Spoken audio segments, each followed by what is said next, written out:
Scott, you've been a very prominent investor in the chemical industry over time and have created a lot of value. Yet, in the recent years, we've seen less private equity-led M&A transactions. If you look at the landscape in the chemical industry, how do you see the key opportunities to create value? And what needs to occur for private equity to be more active again? Yeah, good question. It's something we think about all the time. We have been in a M&A market for the last really 3 years where M&A volume has been down. And I'd say it's not just PE related. It's more broad within the chemicals industry, but certainly it's impacted private equity.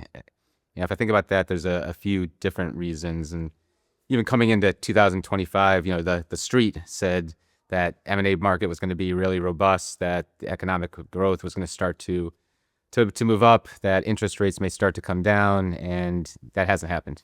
We still live in a world where there's actually more uncertainty related to tariffs, related to geopolitical unknowns. Interest rates haven't moved, and volume growth continues to be difficult.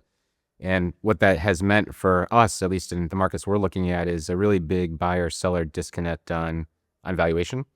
And as a sign of that, in 2024, about 60% of the deals we looked at didn't transact. Doesn't mean we didn't buy them. It means nobody bought those companies. In any given year, that's probably, 15 or 20%. But 60% is a really big number when you think about the fact that we looked at several hundred deals last year.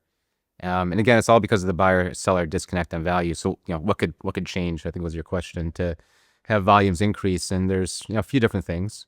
One is, of course, sellers could change their valuation expectations. And I expect we'll actually see some of that. I think there's a lot of would-be sellers that have been on the sidelines for a while now and maybe growing a little bit impatient. They want to return capital to shareholders or use capital for something else. And so I think we'll see a little bit of that in the coming year. The other thing that could change from a buyer perspective for somebody like us is just more certainty around volumes. Right now, it's just an unknown about what the world will look like over the next 12, 24, 36 months. And if things happen where we have more certainty, it'll allow us to really reduce our risk premium and pay more to move up in value. And then the other unknown is interest rates. If interest rates start to move, I think we'll also see volume increases. I don't know that we're going to see any of those things change materially over the course of the second half of 2025, but we'll see.